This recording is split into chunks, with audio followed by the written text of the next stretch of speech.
I-share ko lang po sa inyo mga boss tungkol dito sa ating signal HD box. Kapag ganito panay on and off sa TV screen, lalo na ganito, ang gamit niya ay HDMI cable. Ayan, wala siyang nagbablock. Ayan, di naman na mamatay yung power pero yung sa video niya, yun ang nag on and off. Ayan, bali subukan natin i-connect itong RCA jack, audio video. Ito ang gagamitin natin para sa video. Ayan, palitan muna natin ang HDMI. Ang ganitong box meron na yung kasamang ganito. Kung wala, mayroon naman ito nabibili sa online. Try natin palitan kung hindi na siya mag on and off. Palitan ang kanyang video connection.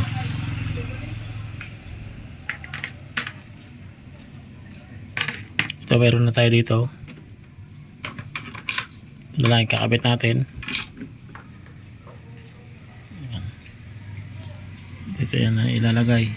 Ayan sa EB.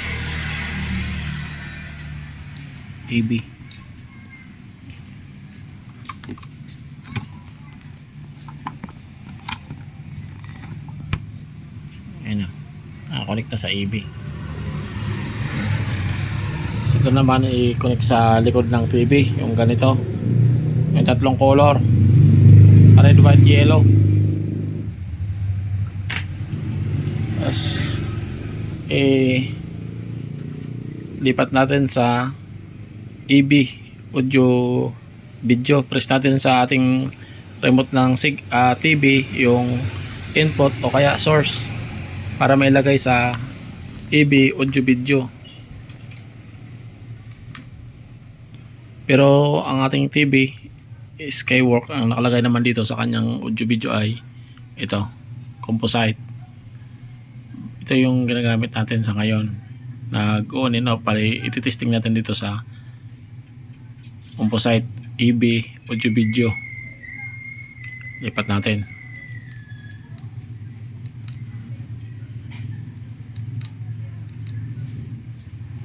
Ayan na siya, naka-connect na sa EB audio video. Ito na yung gumagana niyan.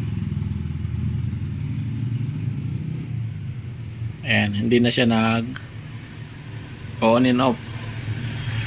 O kaya palitan natin ang HDMI cable.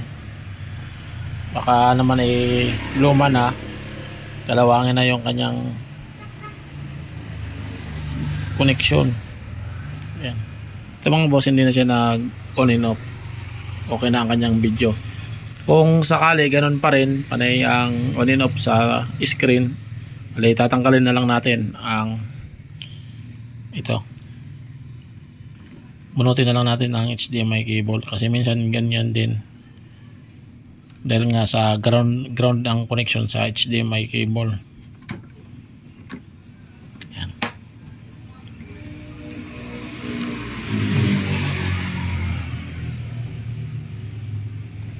Ito mga boss, hindi na siya nag on and off. Ang isa rin sa dahilan niya kaya nag on and off dahil din dito sa pinagkukunikan ng HDMI yung ganyan. Mayroon na yan dyan nagkakalawang na, kaya hindi na yung connection, naglo-loss connection na siya. Ayan. Ay mga boss, maayos na. Yan na po mga boss, maraming salamat sa panonood sa ating video.